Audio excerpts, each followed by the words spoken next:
Hi, Professor. It's Daniel Riseman with assignment 1.7.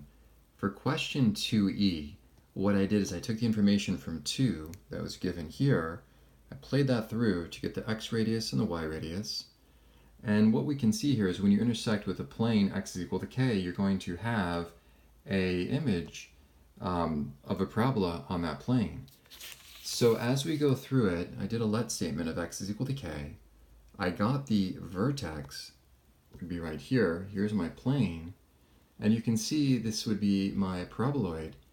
But what's going to happen here is the slice of the paraboloid that goes through the plane is a parabola, because you can see the plane has no depth.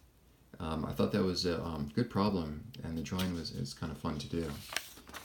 Number 2i, what I had to do here is describe the plane that would go through, would be tangent to the surface, given by that z is equal to f comma x at that point, 1/2, 1, and 2.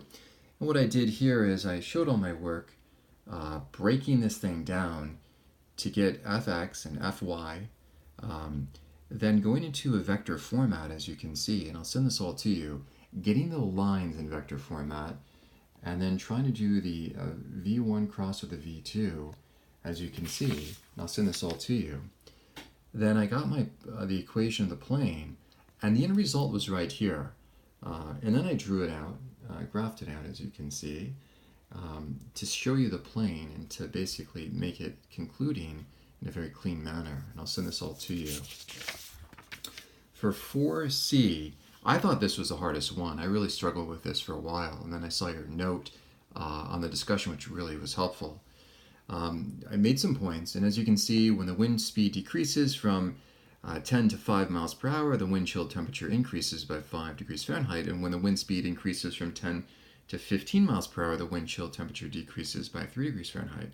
But what was cool, because of your note, it kind of triggered, let x be the wind speed, y be the temperature, and z be the wind chill.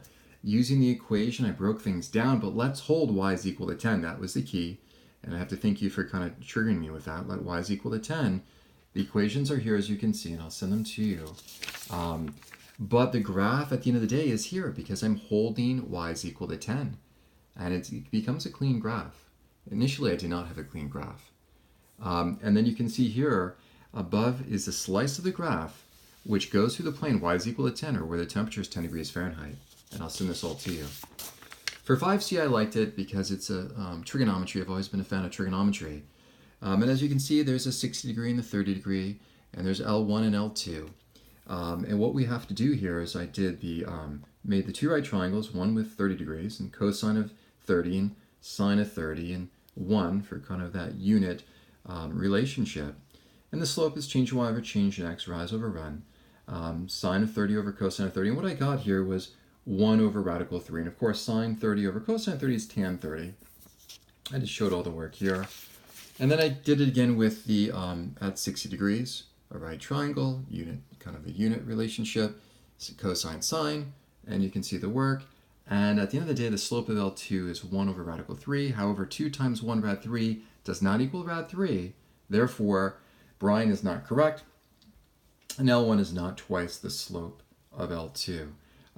Thank you, Professor, and again, thank you for the note that you had in the discussion this week.